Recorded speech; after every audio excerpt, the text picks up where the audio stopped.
Assalamualaikum warahmatullahi wabarakatuh. Bismillah, alhamdulillah, wassalatu wassalamu ala rasulillah, wa ala alihi, wa sahbihi, wa mawalah. Allahumma sholli ala Sayyidina Muhammad, wa ala ali Sayyidina Muhammad. Saudaraku sekalian, mungkinkah Indonesia ini hidup tanpa partai politik?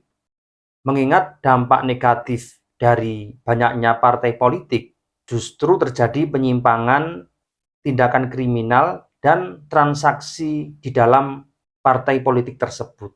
Nah, kira-kira seperti apa, teman-teman?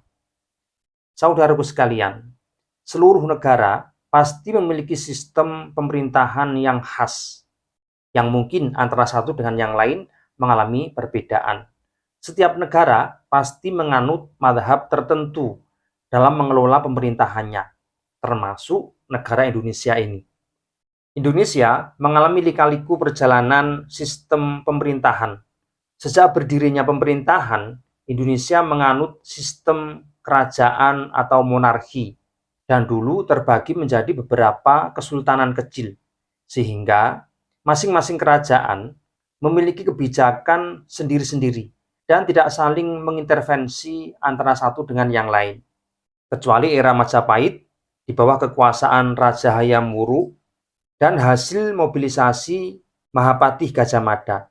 Di era ini, Majapahit berambisi kuat untuk menaklukkan kerajaan-kerajaan lain dan menjadikan satu kedaulatan di bawah kekuasaan Majapahit. Dan ini bisa terwujud setelah sekian tahun sampai menguasai hampir seluruh Asia Tenggara. Nah, setelah kerajaan dan kesultanan runtuh oleh kaum penjajah, maka sistem pemerintahan juga berubah, yaitu masuk ke era pemerintahan kolonialisme, yaitu adanya negara asing, khususnya Belanda dan Jepang, yang menjadi penguasa bagi wilayah-wilayah Indonesia yang telah ditaklukkan, yang mana dulu itu dikuasai oleh kesultanan-kesultanan kecil yang hidup secara independen, bukan dalam satu kedaulatan. Nah, setelah Jepang kalah dalam Perang Pasifik, maka Indonesia berhasil keluar dari ikatan kolonialisme dan memproklamirkan kemerdekaan. Nah, Indonesia di sini baru mulai merangkak dan meraba-raba. Kira-kira sistem pemerintahan seperti apa yang paling cocok untuk iklim kita, yaitu iklim Indonesia. Akhirnya di sini banyak tragedi berdarah yang mengorbankan banyak tokoh di kalangan kita demi memperjuangkan sistem yang dianutnya. Misalnya ada aliran kanan, yaitu pengikut paham konservatif yang dipelopori oleh Kartosuwiryo, Kahar Muzakar, dan kawan-kawan. Kemudian ada aliran tengah, yaitu aliran moderat yang dipelopori oleh Bung Karno, Bung Hatta, dan kawan-kawan. Lalu ada aliran kiri, yaitu pengikut paham komunisme yang dipelopori oleh Tan Malaka, kemudian Amir Syarifuddin, Musso, dan kawan-kawan. Mereka semua beristihad mencari sistem pemerintahan yang dianggap cocok bagi kultur bangsa Indonesia, sehingga sistem pemerintahan kita sejak kemerdekaan sampai hari ini selalu mengalami perubahan dari waktu ke waktu. Misalnya, pada tahun 1945 sampai 1949 disebut dengan pasca kemerdekaan. Nah, sistem pemerintahan yang dianut adalah presidensil, di mana kepala negara sekaligus kepala pemerintahan adalah seorang presiden. Dan konstitusi berpijak pada Undang-Undang Dasar 1945. Nah, sistem ini dipilih karena pada saat itu negara kita belum stabil, dan akhirnya Bung Karno yang dipilih menjadi presiden untuk memimpin bangsa kita. Tentunya masih pemimpin tunggal. Nah, kemudian mengalami perubahan berikutnya, yaitu pada tahun 1949 sampai 1950, kita menganut sistem pemerintahan Republik Indonesia Serikat dengan parlementer semu. Bentuk pemerintahan kita adalah republik, dan konstitusi kita adalah Konstitusi Republik Indonesia Serikat. Sistem pemerintahan Republik Indonesia Serikat ini tidak berlangsung lama karena tidak efektif. Maka berikutnya mengalami pergantian. Nah, Pada tahun 1950 sampai 1959 disebut dengan era pasca Republik Indonesia Serikat. Sistem pemerintahan yang dianut adalah parlementer, di mana kekuasaan politik berada di tangan parlemen atau badan legislatif yang dipilih oleh rakyat. Di sini, parlemen memiliki peran penting dalam membuat kebijakan dan mengontrol pemerintah. Nah, di sini bentuk pemerintahan adalah republik dan konstitusi merujuk pada Undang-Undang Dasar sementara, yaitu pada tahun 1950. Setelah keputusan dekret presiden menetapkan bahwa konstitusi kembali ke Undang-Undang Dasar 1945, maka saat itu mulai membentuk MPRS, yaitu Majelis Permusyawaratan Rakyat Sementara, dan DPAS, yaitu Dewan Pertimbangan Agung Sementara. Lalu pada tahun 1959 sampai 1966, pemerintahan kita masuk ke era Orde Lama, di mana sistem pemerintahan yang kita anut adalah presidensial, sehingga sistem pemerintahan parlementer berubah menjadi presidensial, yang mana kekuasaan tertinggi adalah seorang presiden. Sedangkan konstitusi yang dianut adalah Undang-Undang Dasar 1945, yang dinilai mampu menjaga kesatuan dan persatuan bangsa Indonesia. Nah, lalu pada tahun 1966 sampai 1998 adalah era Orde Baru di bawah kepemimpinan Presiden Soeharto. Sistem pemerintahan yang dianut adalah presidensial dengan bentuk pemerintahan republik. Adapun konstitusi berpijak pada Undang-Undang Dasar 1945. Orde Baru lahir pada saat Indonesia mengalami krisis ekonomi dan krisis politik, sehingga permasalahan di Orde Lama dijadikan isu politik bagi Orde Baru. Artinya apa? Isu negatif yang ada di Orde Lama ini dijadikan promosi bagi Orde Baru untuk memancing daya tarik bagi masyarakat. Nah, lalu pada tahun 1998 sampai saat ini masuk ke era reformasi, di mana sistem pemerintahan kita tetap presidensial dengan bentuk pemerintahan republik. Sedangkan konstitusi yang dianut adalah Undang-Undang Dasar 1945 setelah adanya amandemen. Di era reformasi ini, Undang-Undang Dasar 1945 mengalami amandemen atau perubahan sebanyak 4 kali. Dan pada saat ini yang kita gunakan adalah Undang-Undang hasil amandemen sejak tahun 2002. Nah, sejak saat itu peraturan pemilihan presiden dilakukan setiap 5 tahun sekali, dan pemilu pertama dilakukan pada tahun 2004 silam. Saudaraku sekalian, lalu seperti apa fungsi partai politik di negara kita ini, mengingat banyaknya partai politik di negara kita? Nah, jika kita lihat justru sering mengabaikan kepentingan rakyat dan hanya memperkuat kepentingan masing-masing partai atau masing-masing kelompok. Jadi perlu diketahui teman-teman bahwa partai politik sebenarnya memiliki peranan penting dalam sistem pemerintahan di negara demokrasi seperti di Indonesia ini.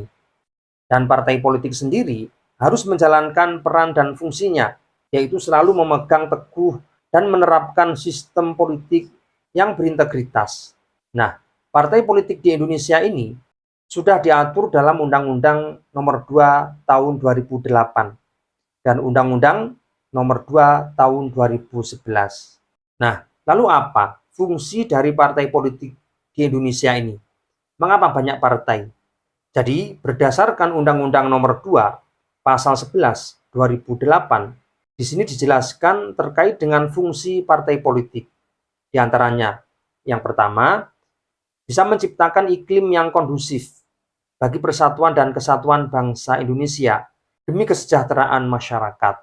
Kemudian fungsi yang kedua yaitu menjadi sarana pendidikan atau sarana edukasi bagi seluruh masyarakat Indonesia, supaya menjadi warga negara Indonesia yang sadar akan hak dan kewajibannya dalam kehidupan bermasyarakat, berbangsa, dan bernegara.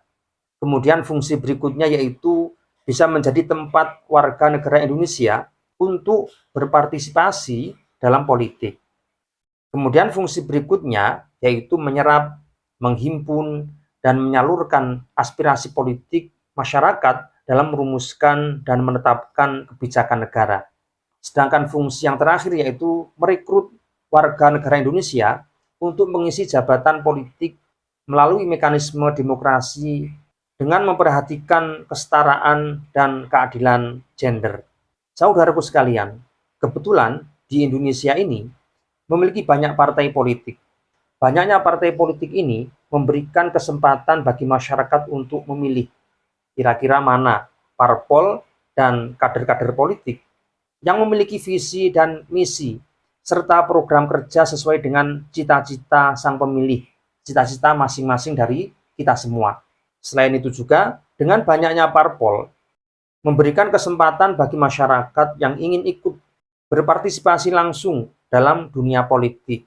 Jadi siapapun di antara kita ini bisa langsung terjun, ikut serta menjadi praktisi di negara kita. Tidak ada diskriminasi, tidak harus melihat latar belakang suku, agama, ras, dan antar golongan. Nah, ini kelebihan banyaknya partai politik yang ada di negara kita. Akan tetapi, sayang seribu sayang, fakta di lapangan jauh dari harapan kita, teman-teman. Karena awalnya fungsi partai politik, yaitu memperjuangkan kepentingan rakyat, justru berubah. Banyak kader partai politik terlibat kasus korupsi dan aneka tindakan kriminal setelah mendapatkan kursi jabatannya. Akhirnya membuat masyarakat kecewa dan berangan-angan bagaimana jika partai politik di Indonesia ini dihapus. Artinya ketika kita memilih pemimpin tidak lagi menggunakan partai politik. Nah, kira-kira apakah mungkin kita memilih pemimpin tanpa melibatkan partai politik? Saudaraku sekalian, sebenarnya di Indonesia ini pernah melewati masa-masa itu, di mana pemilu tanpa melibatkan partai politik, yaitu di era Orde Lama di bawah kepemimpinan Bung Karno dan Orde Baru di bawah kepemimpinan Bapak Soeharto. Apalagi Bung Karno sendiri menganggap partai politik bukanlah sesuatu yang penting. Oleh karena itu, pada tahun 1957, Bung Karno pernah mengatakan, kuburkan partai-partai, karena Bung Karno mengecam praktik dagang sapi, yaitu fenomena transaksional antara partai politik. Nah, selain era Orde Lama dan Orde Baru, ternyata era reformasi juga tidak mengedepankan partai politik, termasuk terangkatnya Gus Dur menjadi presiden, ini tidak melalui partai politik, teman-teman, melainkan melalui pemilihan DPR dan MPR pada saat itu. Di era reformasi ini, Dewan Perwakilan Daerah anggotanya ternyata berasal dari perorangan, bukan dari partai politik.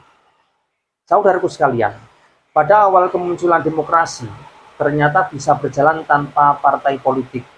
Kita ambil contoh di Athena, yaitu era Yunani kuno, yang pada saat itu bentuknya masih polis, yaitu sebuah negara, akan tetapi luasnya masih sekitar kota, seluas kota Madia lah. Demokrasi di Athena ini adalah demokrasi langsung. Pada saat memilih pemimpin, masyarakat berkumpul di tempat tertentu, di tempat khusus, misalkan alun-alun kota, yaitu di tempat pusat pemerintahan itu berada. Nah, di tempat itu, para politisi yang merupakan kandidat pemimpin berdebat. Dan setelah itu, masyarakat langsung memilih siapa yang layak untuk menjadi pemimpin. Akan tetapi, ternyata pemilih di sini hanya diperuntukkan bagi laki-laki dewasa, sedangkan untuk kaum wanita dan anak-anak tidak diikutsertakan, sehingga partisipasi politik yang dianut oleh masyarakat Athena pada saat itu hanya berkisar 10-20% dari total jumlah penduduk yang ada. Nah, demokrasi di Athena ini tidak memerlukan partai politik karena berskala kecil. Nah, sedangkan di Indonesia ini cakupannya sangat luas, teman-teman. Mirip dengan Amerika Serikat, banyak suku dan banyak pulau. Sehingga masalah yang dihadapi sangatlah kompleks. Kita bayangkan, seandainya penduduk Indonesia yang lebih dari 250 juta ini, jika berkiblat pada Yunani kuno, harus datang ke Jakarta di setiap pemilu. Nah ini sepertinya tidak mungkin. Maka kita semua membutuhkan partai politik. Lalu apa fungsinya? Jadi partai politik ini membantu kita untuk mengorganisir kompetisi politik dan memberikan pilihan yang jelas kepada para pemilih di antara sekian banyak kebijakan yang saling bersaing. Partai politik ini bisa kita ibaratkan seperti kokinya demokrasi, juru masaknya demokrasi. Dialah yang memfilter dan siapapun boleh mencalonkan diri sebagai kandidat pemimpin. Tentunya harus melalui koki tersebut, yaitu partai politik. Sehingga partai politik ini di negara demokrasi, khususnya di Indonesia, merupakan kendaraan wajib bagi siapapun yang ingin mencalonkan atau dicalonkan sebagai pemimpin di negeri ini. Sehingga parpol di sini sangatlah penting, yaitu sebagai penjaga gerbang demokrasi. Namun, ketika partai politik di Indonesia ini terlalu banyak, misalnya kita ini memiliki sekitar 18 partai politik, justru semakin kacau, semakin ruwet. Mengapa demikian teman-teman? Karena di dalamnya semakin banyak kepentingan dari masing-masing parpol dan masing-masing individu di dalam partai politik tersebut. Misalnya, banyaknya partai menuntut mereka untuk berkoalisi. Nah, dengan berkoalisi bisa terjadi konflik internal, kemudian penurunan dinamika politik, kemudian monopoli kekuasaan, dan sulitnya mencapai konsensus, yaitu mencapai kesepakatan bersama dalam menetapkan suatu hal, seperti yang kita alami saat ini, yaitu penetapan rancangan undang-undang perampasan aset korupsi. Satu kelompok menginginkan menetapkan undang-undang itu, sisi lain dari anggota DPR tersebut ogah-ogahan atau menolak RUU tersebut. Nah inilah kelemahan dari koalisi, dari banyaknya partai politik yang ada. Sehingga banyaknya partai politik ini justru menghambat perjalanan bernegara kita. Karena sulitnya melakukan pengawasan bagi masing-masing partai yang ada. Maka jika kita ingin berdemokrasi maju, bisa berkiblat pada Amerika Serikat yang membatasi partai politiknya, di mana Amerika Serikat ini hanya memiliki 2 partai yang mendominasi dari sekian banyak partai politik yang kecil. Di Amerika Serikat ini hanya memiliki 2 partai, yaitu yang pertama ada Partai Federalis atau Partai Republik, kemudian yang kedua ada Partai Demokrat. Nah, ketika kita hanya memiliki beberapa partai politik, artinya membatasi jumlah partai yang ada, maka mempermudah bagi kita untuk melakukan kontrol bagi masing-masing partai. Dan tentunya mempercepat kita dalam pengambilan keputusan penting, misalnya penggunaan APBN. Ini akan lebih cepat untuk mengambil kebijakan, karena tidak mengalami birokrasi yang ruwet, yang rumit. Dan ini juga bagian dari pencegahan kebocoran pipa-pipa anggaran, sehingga ruang gerak koruptor di sini bisa kita batasi. Karena celah-celah untuk korupsi semakin kecil atau bahkan dihilangkan, karena partai politik hanya terbatas. Dan ini semua sulit untuk kita lakukan ketika kita memiliki banyak partai politik. Jadi saudaraku sekalian, penganut demokrasi seperti Indonesia ini tidak mungkin berdemokrasi tanpa partai politik. Namun seharusnya partai politik di Indonesia ini dibatasi supaya kita mudah untuk mengontrol mereka. Nah ini semua jika kita ingin negara kita cepat maju dan terhindar konflik internal antar partai politik. Sekian, semoga bermanfaat. Assalamualaikum warahmatullahi wabarakatuh.